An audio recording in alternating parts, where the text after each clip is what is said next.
All right, you guys, how is everybody doing? This is our second video, and what we are going to talk about today is literal and non-literal language. Okay, and this is literal and non-literal language in poetry. All right, so the first thing is we're going to concentrate on this slide right here. And the first thing is literal language. Literal language is kind of like you say exactly what you mean. Okay?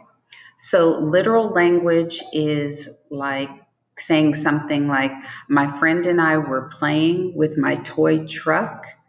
I drove it up the wall and had a blast. So that's like literally taking, I don't have a toy truck, but I'm just going to use my pen and saying that I drove my pen up the wall right here. Okay. Like driving the toy truck up the wall. I don't know if you guys can see that. Okay. You can't actually do that. All right. So when you are speaking in terms of something literal, it is something like that you can actually do. Or the saying, like, I just bought a new cell phone and cell phones cost an arm and a leg. Is that really, an arm and a leg? Is that how much you pay for a cell phone? No, that is just a way of saying something. Okay. It's not really what I mean. So when you say things literally, that is exactly saying what you mean. Non literal, on the other hand, is, just the opposite. It's when you're making an expression or some type of figure of speech. That's what we call it. So the figure of speech, the example that I just used was that cell phones cost an arm and a leg. Okay, so that is the difference between non-literal and literal. Literal means that you are saying exactly what you mean. All right. So right now, what we're going to do is we're going to look at this other slide here.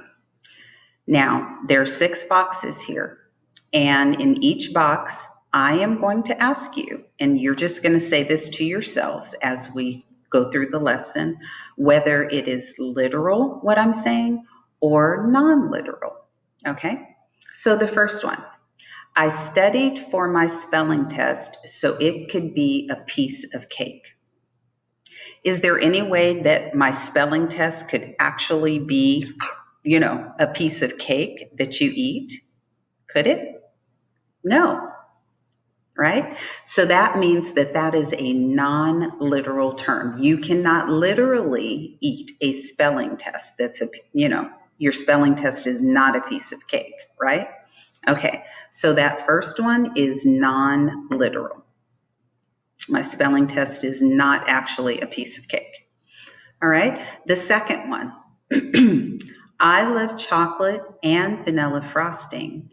Can you hand me a piece of cake? Okay, so I'm talking about an actual piece of cake. So what does that make that sentence? Literal, right? So it is actually a piece of cake that I can physically eat. All right, the third one. The bee sure is busy collecting nectar for the queen.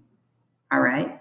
So bees, when they move around a lot, they are literally busy collecting nectar for the queen. So that is actually what they are doing. So that is literal language. All right. For number 4, oh no, your dog is running away. He's off the chain.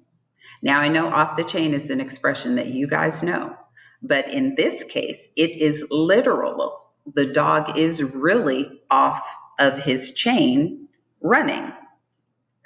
All right.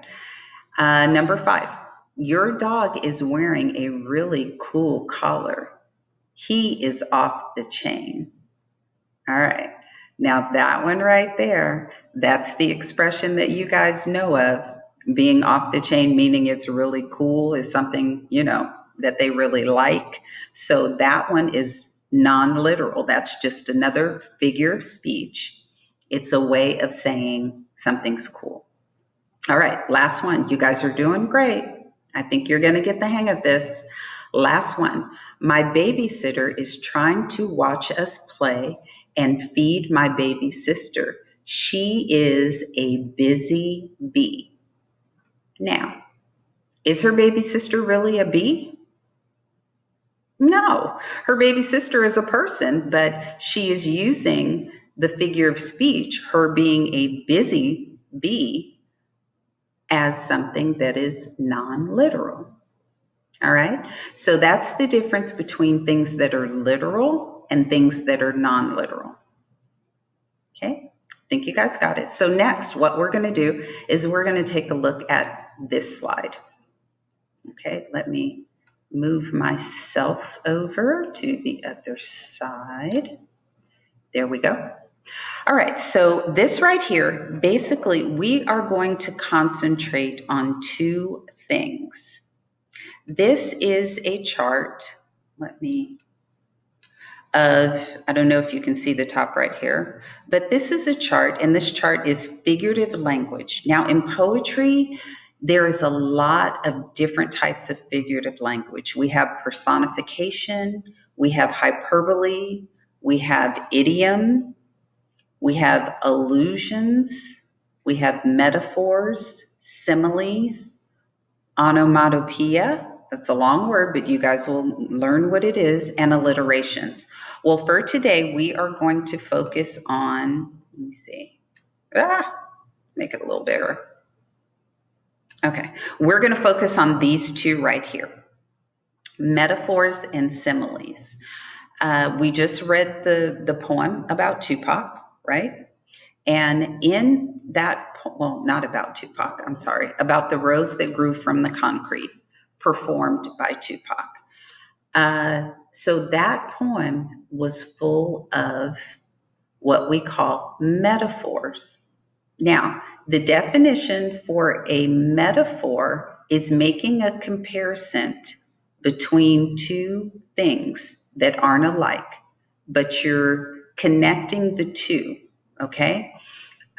You're comparing them and to each other and saying that they are alike. So, for instance, we have this: happiness is sleeping late. So, what two things are you comparing? You're comparing your happiness to sleeping late, meaning that sleeping in is being happy. Okay, so that's a metaphor. It is saying that happiness and sleeping late are the same thing. Happiness is sleeping late. Okay, this one here: my school is a zoo. Okay, now is your school literally a zoo? No, but you're making a comparison between your school and the zoo, saying that it is crazy. You know, there's a lot going on. All right, so that is a comparison. That is called a metaphor. Next, she is a ray of sunshine. Is she really a ray of sunshine? No, she can't be. Rays of sunshine aren't physical, right? So she is a ray of sunshine. That is a comparison. They are comparing a person to being bright and bubbly, kind of. You know, we're comparing a personality trait there, being a ray of sunshine, meaning she's someone that they really enjoy. Okay, she's a joy to be around. She's a ray of sunshine. All right, here's another one. He is a bear if you wake him. So, what two things are they comparing there?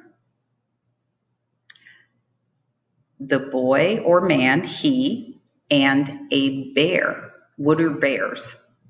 Bears growl, okay? Bears are scary.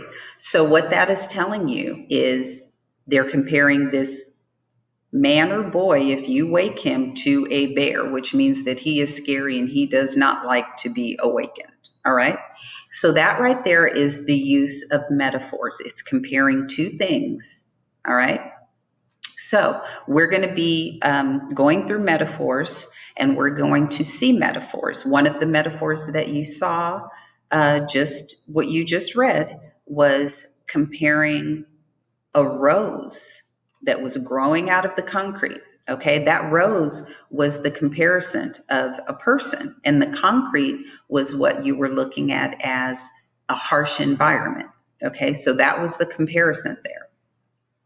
So next, similes. We're going to use a lot of similes. Now, similes and metaphors are very similar, but a simile, you will actually see the words like or as in the comparison.